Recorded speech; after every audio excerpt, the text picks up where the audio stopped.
你别笑。 ये मुसीबत किधर से आ गया?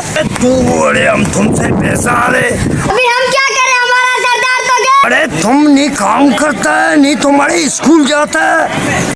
चमेली पलट। oh, no. रास्ता तुम्हारा बाप आ गया है।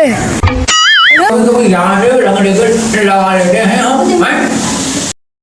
तुम बड़े इंसान का औलाद ही नहीं है। ठीक है। 你别笑。 लेकर पाकिस्तान तक लोग हमारे रंग की तारीफ करते हैं।